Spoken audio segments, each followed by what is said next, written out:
I remember thinking the eggs were taking longer than usual. Not burning, just refusing to set. I stood there longer than I needed to, spatula hovering, watching the edges stay soft. There was a faint metallic rhythm from the garage. Steady. Predictable, comforting in a way I hadn't noticed until it stopped. The knock came in the middle of that rhythm. Not loud, not urgent. Just precise. I wiped my hands on a towel before opening the door. I don't know why that detail stays with me. Maybe because everything after it feels less solid. She stood there in a plain jacket, posture straight but not aggressive. A woman in her 40s maybe. Eyes that didn't wander. They stayed on me like she was already measuring something. "Sir," she said, "your wife was involved in a fatal shooting 2 hours ago." There was a pause where I expected her to correct herself. She didn't. I remember glancing past her, as if the street might help clarify things. It looked exactly the same. A man walking his dog, a car idling at the corner, no disruption, no urgency. "No," I said, not even sharply, just correcting. "She's in the garage, fixing her car." Something shifted then, but it wasn't on my side. It was hers. Not doubt, not confusion, just a slight recalibration. "May I come in?" she asked. I stepped aside before I thought about it. The kitchen still smelled like butter. The eggs were beginning to catch at the edges now. I turned off the stove out of habit. She noticed that. I could tell by the way her eyes flicked once, then returned to me. "You're certain she's here?" she asked. I nodded, already moving toward the hallway. "You can hear her." But we couldn't. The metallic rhythm had stopped. That was the first moment something didn't align, not enough to mean anything yet, but enough to register, like a word slightly mispronounced. She was just, I started, but didn't finish. We walked to the garage together. My steps were automatic, hers were measured, deliberate, like she wasn't in a hurry to arrive at something she already expected. I opened the door. She was there, under the hood of her car, hands smudged with grease, hair tied back the way she always did when she worked. She looked up, mildly annoyed at the interruption. "Did you need something?" she asked me, then noticed the woman behind me.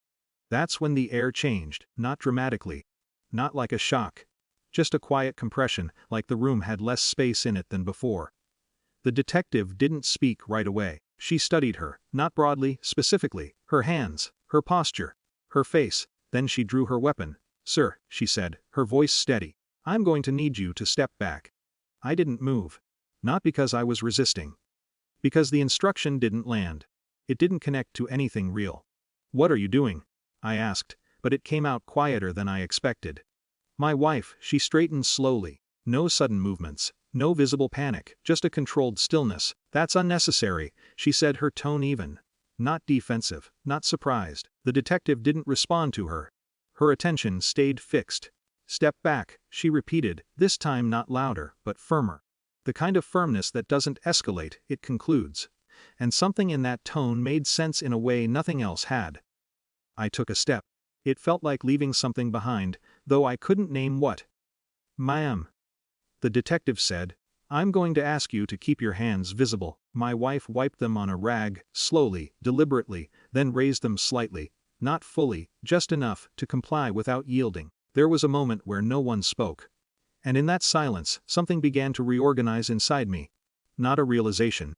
Not yet. Just a rearranging of weight. Small things shifting places. "She's been here all morning," I said, but it sounded less like a statement and more like a question I hadn't meant to ask. The detective glanced at me briefly. Not dismissively. Not reassuringly.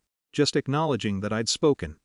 "Sir," she said, "the vehicle registered to your wife was found at the scene." "That doesn't..." I started, then stopped. I thought about the car in front of me. The hood open. The engine partially disassembled. I thought about the sound I'd heard, the steady metallic rhythm. Had it been steady?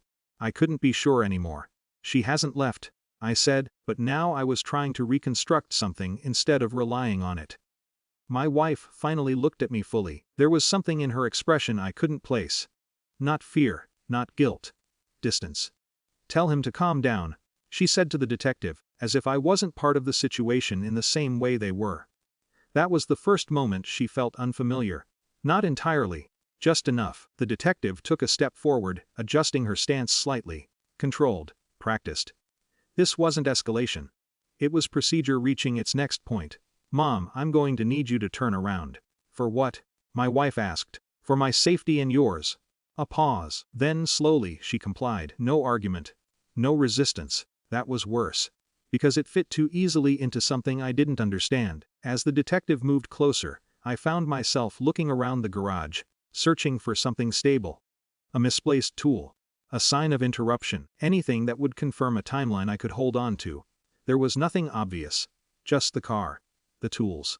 The faint smell of oil. Ordinary things. "Sir," the detective said without looking at me, "I'm going to ask you to remain where you are." I nodded, though I hadn't moved. There was a soft click as she secured one wrist, then the other. My wife didn't react. She just stood there, hands behind her back, posture unchanged. "I'll explain everything," she said, "but not to me." To the detective, that's when it settled. Not fully, not cleanly. But enough. I realized I didn't know which version of the morning was real. The one I had lived in. Or the one unfolding in front of me. The detective guided her toward the door.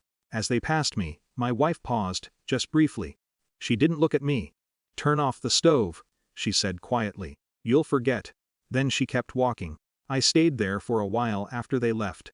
The garage felt the same. Nothing had been disturbed in any visible way. But the silence was different. Not empty. Occupied. I went back to the kitchen eventually. The eggs were cold, slightly overcooked at the edges. I stood there, looking at them, trying to remember when exactly the morning had stopped being what I thought it was. I couldn't find the point. Only the absence of it. And that was the part that stayed.